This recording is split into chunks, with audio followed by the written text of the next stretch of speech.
Okay, today is March the 18th. Venus is now in Taurus. Mercury is on the 29th degree of Pisces, about to enter Aries. And Mars is in Gemini, finally about to move into Cancer.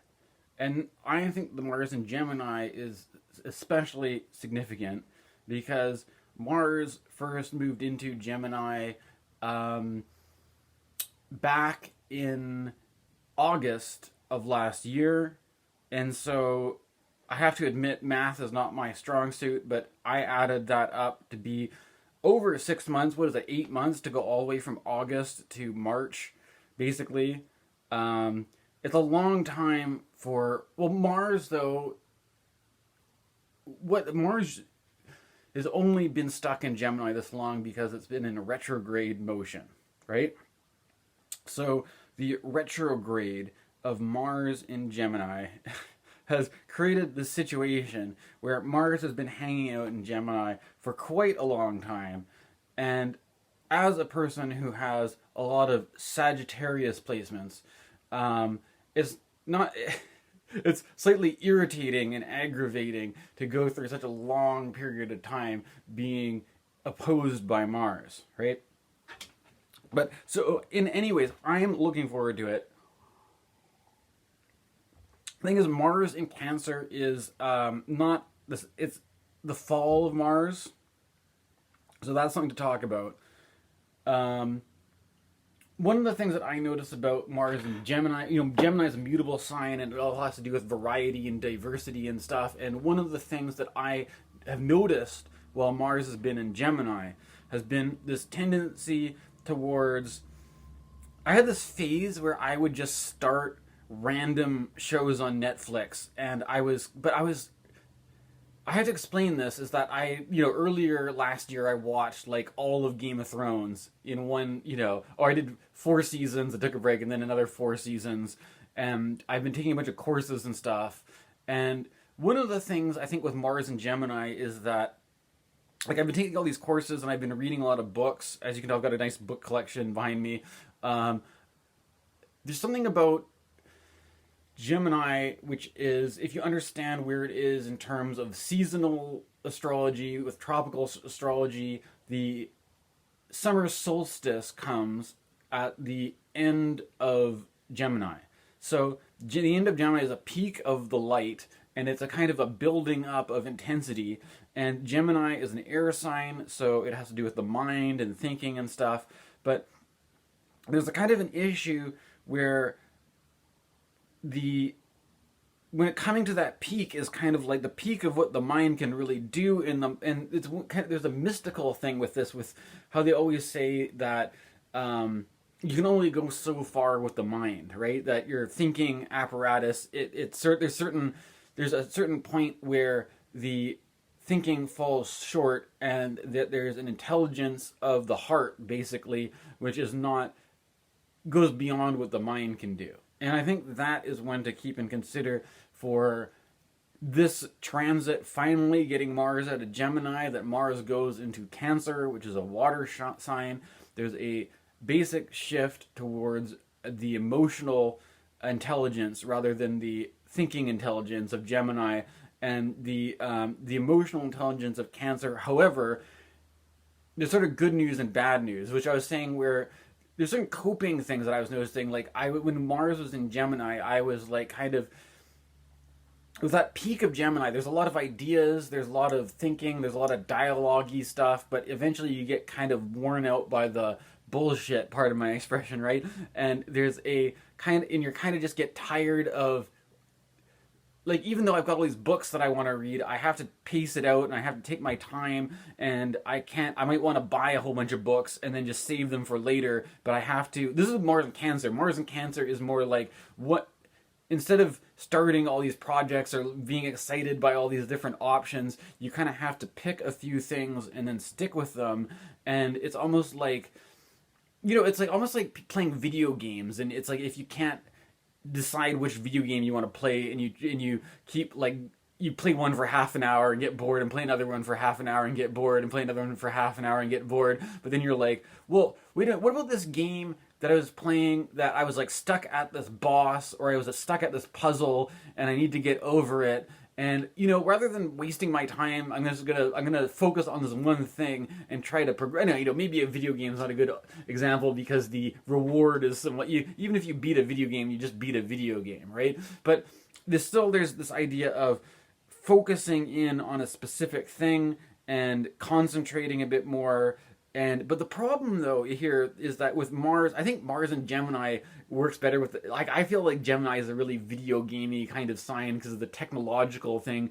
Mercury tends to go with technology, and the variety of Gemini is kind of like, reminds me of an arcade with all the flashing lights and all the noises and stuff. Whereas Cancer, it's more, we're getting more emotional, relational stuff. It has a lot to do with sensitivity and, you know, the connection with children and mothers and being sensitive and emotional needs and things like that. And the problem, Mars is in its fall because, you know, Mars probably likes, Gemini, it's like, let's throw a bunch of quarters in the arcade machine and press the buttons and, you know, bleep, bleep, bleep, bleep, bleep. And it's like, just do that for, you know, for 8 months while Mars, you know, while Mars is in Gemini. And then when it gets to the point where you're just kind of tired of doing that, and you run out of quarters to pump into the arcade machine, and then you're kind of like, okay, let's go step outside for a bit. And then now, this is kind of the moment I feel like, is there's a kind of like, after we've been cramming quarters into the same arcade machine for 8 months, and now, or it being just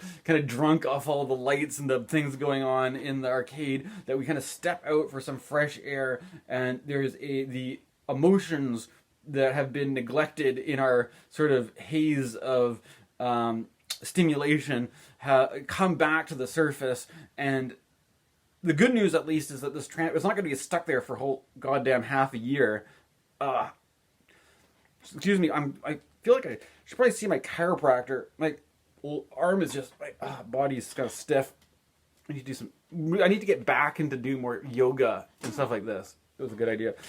Oh, sorry.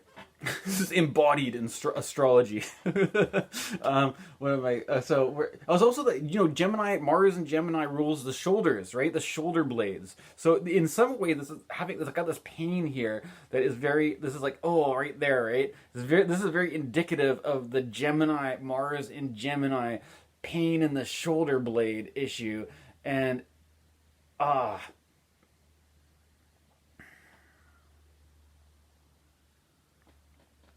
before now, oh god, the medium is the massage, right? The medium is the massage, as I was saying with McLuhan.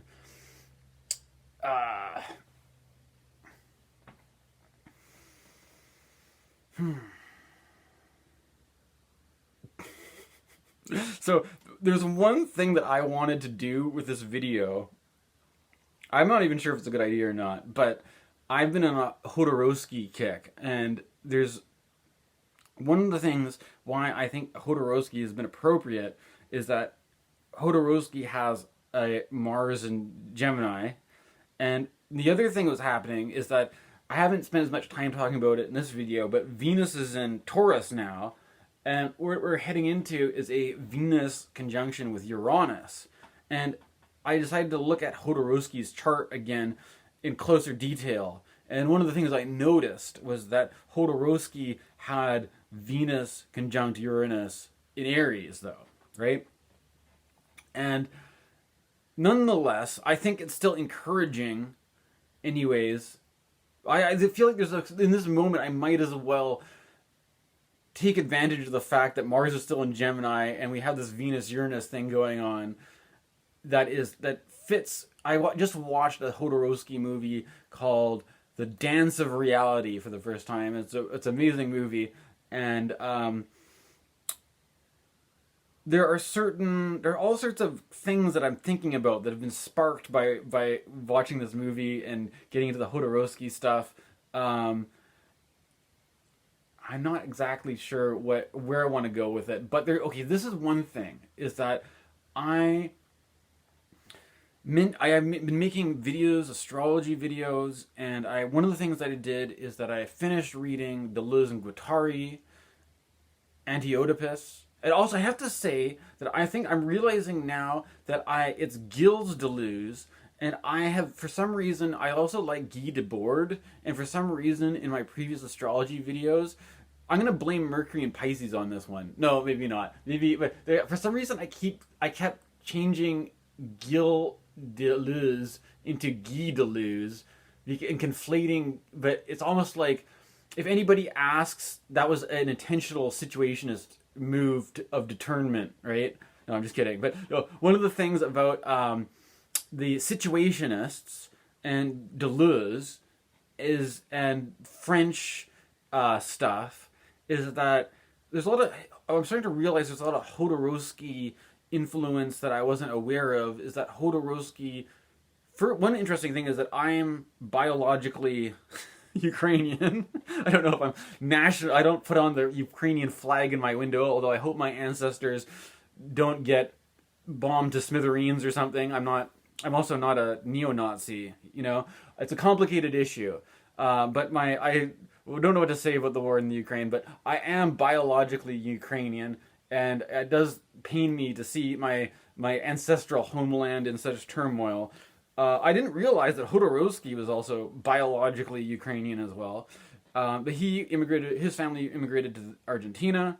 But then apparently Jodorowsky ended up going to France for a while and starting a surrealist collective in France that's very much influenced by this guy Antonin Artaud, who I brought up in whatever, when I was talking about the body without organs and Guy Deleuze and all this. I did it again. Guy Deleuze, I want to say Gilles Deleuze and Guy Deborde, whatever, all those guys. And I have to also admit that it's part of what my influences for a long time going is I've really been influenced by the group Throbbing Gristle, who ended up diverting into different projects such as Coil, such as Chris and Cosey, such as Psychic TV, and my other big thing I like to do is music.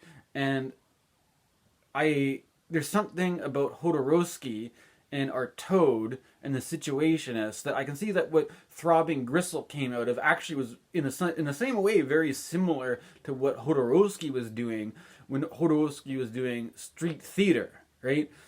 And but there's the Uranus influence of the 60s. There was a Uranus-Pluto thing going on in the 60s, right? That Jodorowsky, I feel, really tapped into. The artwork, if you watch El Topo and you watch The Holy Mountain, it's a very Uranus-Pluto dynamic in those movies, right? And Jodorowsky has the Venus-Uranus conjunction in Aries, and so Venus has to do with making art, and Uranus has to do with this sort of rebellious, shocking even influence. And there's all sorts of shocking stuff in Jodorowsky's work, and I don't even know if I want to try to rush in and just deal with that issue right now. But one of the things, though, to keep in consideration is that Venus, if you go with the traditional dignity system, this is one of those, the tensions of the Rudyard stuff, is Rudyard would say that there is no good or bad placements or whatever, but in traditional astrology we see Venus in Aries as a not good place for Venus. I actually have a few friends with Venus in Aries, and one of the things though is that you can take the position rather than getting hung up on whether it's a good place for Venus or not. You can just say different flavors of Venus, right? But there's something that I notice. I kind of missed the chance to do some good Venus and Aries videos when we had that Venus and Jupiter. I was basically, when Venus and Jupiter were in Aries, I was making this breakcore album, and I'm like, you know what, I'll just do that and there's some certain things about, I paid a friend some money for some artwork to use on it and stuff like this that I felt went with the generosity of Venus and Jupiter together, maybe, right? But the Venus and Aries, I don't want to get too much into certain people's charts or anything like that, because I know a bunch of people that have Venus and Aries. It doesn't have to be a personal thing about specific people, but there's a kind of the fieriness of Aries, first of all, the kind of there's something about the Aries Venus which isn't concerned about inflaming people and doesn't want, but doesn't, there's a certain thing about playing nice, about playing, or I don't know what to say about it. There's something about Venus and Aries which is kind of defiant, which is very kind of dependent, which is kind of like wants to go stand on the soapbox and be loud. Well, I don't know if that's really that it. I can't. It's hard for me to nail what it is, but there's this kind of like this fiery, defiant thing about Venus and Aries that, you're not going to put Venus and Aries in a box and tell Venus and Aries what to do. Venus and Aries want, that's one quality I think I can confidently say about Venus and Aries. Venus and Aries isn't going to be tied down, but and bossed around. There's a kind of, and when you put Venus and Aries with Uranus, However, this is the thing. Compare that with Taurus. I feel Taurus Venus is more, comfortable. Venus is more likely to just kind of chill and relax and be comfortable, and Venus and Taurus isn't quite as hung up on trying to be defiant and independent, and Venus and Taurus is more like, let's, we can chill and have a garden party and stuff like that, It doesn't have to be quite as loud and abrasive in your face as Venus and, well, not to say, I don't know if I'm making the right assessment of Venus and Aries, but I'm trying to tell you, give a kind of example of the Venus transition that we've gone through, right? And that Venus is traditionally good dignity in Taurus, and Taurus has to do with things like food and art and aesthetics and what is typically pleasing to the senses, sensual pleasingness, right? Whereas I have to admit there's a certain element of violence and destructive element in when with the Aries, right? Maybe, I don't know, at least even in Jodorowsky's work you can see that. And so, but there's this sort of rebellious kind of instinct there that comes in with Uranus that wants to shock and wants to disrupt, but it's happening in Taurus, which is more relaxed. So what happens when there's a disruption, when there's a shock, when there's a change in a place that is more stable, more relaxed, rather than the place which is, the loud and fiery and abrupt and eruptive like Aries, right? What happens when that happens in a place that's more chilled, more pleasurable, more comfortable, right? There's also this thing, however, though, that I feel that one of the things about Taurus can be a kind of earth signs. You could look pros and cons, or not having pros and cons. On one side, you could appreciate something for being stable, for being reliable, for being dependable, for being responsible. But on the other hand, you could, even if there's good dignity with Venus, capital, being comfortable with all this stuff, there could be a tendency to kind of be bored, or to be, what can I say?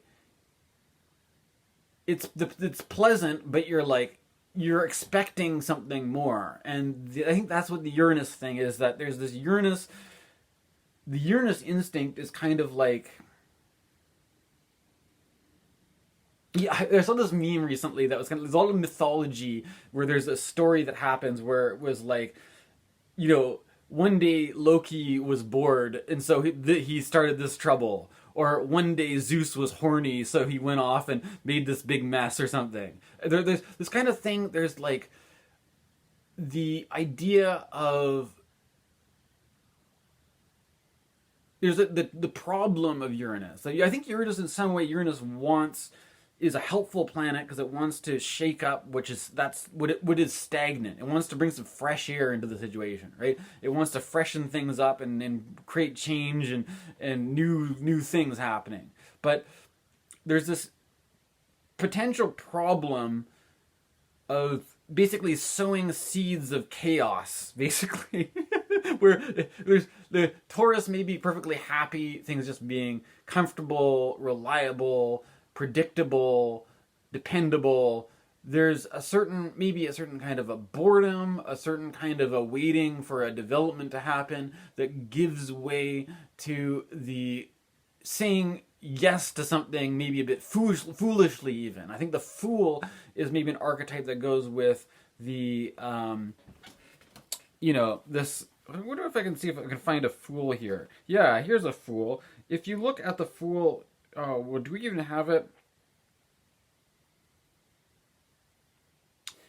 I don't know if I'm just making this up or not, right? Because I don't see it indicated on the Thoth tarot. But I think the Fool, there's something about the Fool which is Uranian, I would say. Anyways.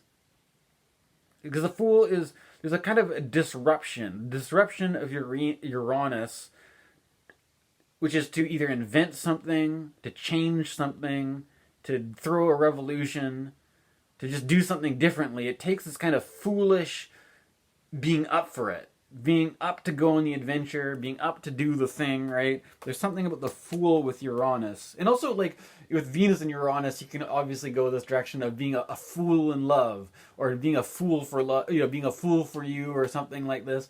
That there's such silly things that it's like the folly, the folly of youth, or something like this, where that is kind of like the issue of Uranus, is that the kind of the boredom, or everything's pleasant and predictable and safe, but that kind of thing just gives way to this folly of, let's just do something different. Let's just like mix it up. Let's try something out. And it's a nice opportunity, I think. It's a good, I'm looking forward to it, but there's, I don't know, who knows what it is that's going to actually happen.